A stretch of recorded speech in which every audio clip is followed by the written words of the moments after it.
시청자 여러분 안녕하십니까? 조선일보 논설위원 이동훈입니다. 더불어민주당 김용민 최고위원 지난 전당대회에서 최고위원 가운데 1위를 차지했습니다. 김남국 의원과 함께 대표적인 조선 대깨문으로 분류됩니다. 김 최고위원이 친여 방송인 김어준 씨가 진행하는 유튜브에 며칠 전 출연했습니다. 수석 최고위원 만들어주셔서 감사합니다. 이렇게 말했습니다. 김씨 유튜브를 정치하는 구독자들이 김용민 의원을 1등 최고위원으로 만드는데 큰 도움을 줬다. 고맙다. 이렇게 인사를 한 겁니다. 김어준 씨는 보궐선거 직후에 남들은 무작정 반성하고 있을 때 김 의원은 검찰개혁 완수해야 한다. 언론개혁 시급하다. 이런 주장을 해서 당원들의 마음에 닿았다고 했습니다. 선거에서 졌다고 반성과 참회를 하자 이렇게 하기보다 그냥 하던 대로 하자라고 한 게 강성 당원들의 마음을 움직였다 이런 얘기 같습니다. 김어준 씨와 김어준 씨의 방송 그의 유튜브가 여권 내에서 어느 정도 영향력을 행사하는지 잘 보여주는 장면 같습니다. 오늘자 조선일보에 신동훈 문화부 차장의 칼럼이 실렸습니다. 김어준의 말에 현혹되는 이유라는 제목입니다. 이렇게 시작합니다. 서울시장 재보궐선거가 끝나자 생태탕집 이야기가 싹 사라졌다. 검색을 해봐도 선거 당일 하루 전인 4월 6일 이후 새로운 뉴스는 보이지 않는다. 생태탕집 사장과 아들을 익명으로 출연시켜 오세훈 후보에게 거짓말장이 프레임을 씌우려 했던 TBS 교통방송 김어준의 뉴스공장도 입을 닫았다. 하지만 오세훈은 생태탕집에 있었다는 이 사이비 서사는 계속 살아남아 천안함 좌초설, 미투 공작설, 세월호 고의 침몰설처럼 특정 지형끼리만 통하는 대한현실의 우주를 떠돌아 다닐 것이다. 그렇습니다. 김 씨는 그동안 근거 없는 음모론을 많이 흘려왔습니다. 그 음모론으로 여권을 노골적으로 편들었습니다. 대표적인 게 2016년 박근혜 정부가 세월호를 일부러 침몰시킨 뒤 항적 데이터를 조작했다는 고의 침몰설입니다. 박근혜 정부가 세월호를 고의 침몰시킨 뒤 세월호가 실제로 간 길이 아니라 조작된 가짜 길, 가짜 항적 데이터를 발표했다는 게 그 주장의 요지입니다. 김어준 씨는 고의 침몰설을 토대로 2018년 그날 바다라는 다큐멘터리 영화를 만들어서 개봉했습니다. 흥행에 크게 성공했습니다. 54만 명이 넘는 관객을 끌어모았습니다. 다큐멘터리 영화는 잘해야 관객이 1만 내지 2만 명 수준인데 54만 명이라니 대단한 수치입니다. 사실 이 영화는 다큐멘터리를 가장한 픽션에 가깝습니다. 그래서일까요? 44억 원이 넘는 매출을 올렸다고 합니다. 이런 김어준 씨의 음모론을 믿고 세월호 유가족들은 2019년 검찰 특별수사단에 수사를 요청했습니다.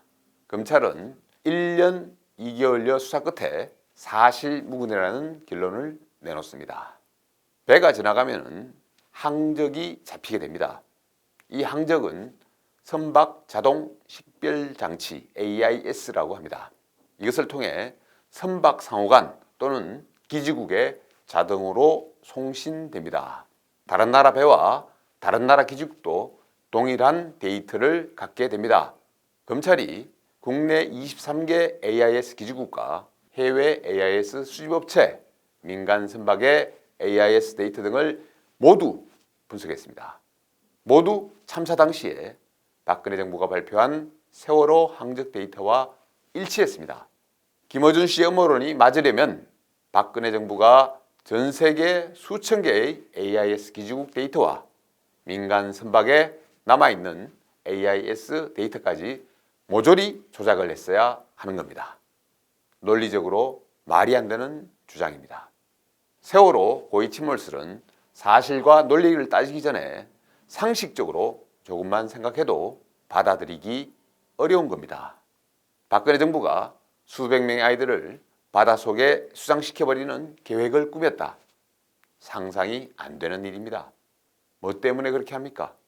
조금만 생각하면 터무니없는 일인데도 이런 음모론이 일부 세력의 강력한 지지를 받았습니다. 김어준 씨가 퍼뜨린 이런 식의 음모론은 이것만이 아닙니다. 2012년 대선 개표 조작과 부정이 있었다며 이걸 가지고 영화까지 만듭니다.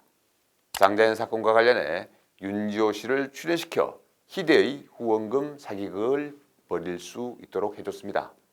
조국 전 장관 딸을 불러 표창장을 위조한 적이 없다는 거짓 주장을 펴도록 했습니다.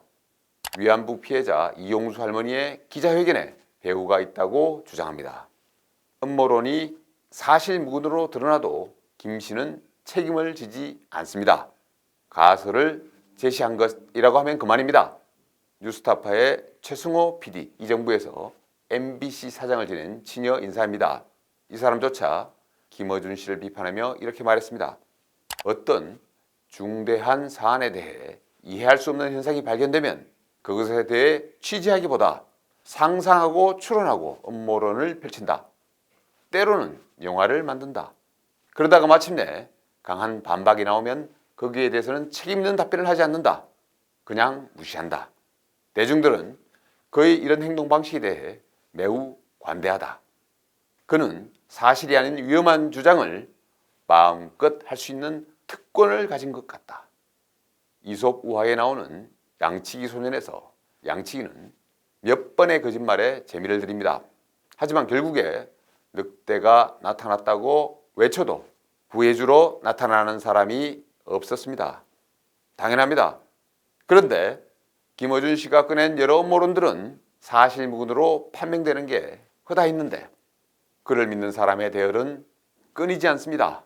오히려 김어준 씨를 정의로운 인물, 탄압받는 언론인, 심오한 통찰력을 지닌 독보적 인사라고 합니다.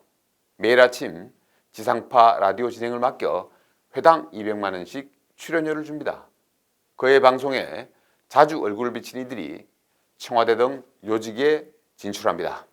김어준 씨의 유튜브를 여당 최고위원 당선자가 찾아가 감사 인사를 합니다. 지금 우리는 이런 나라에 살고 있습니다.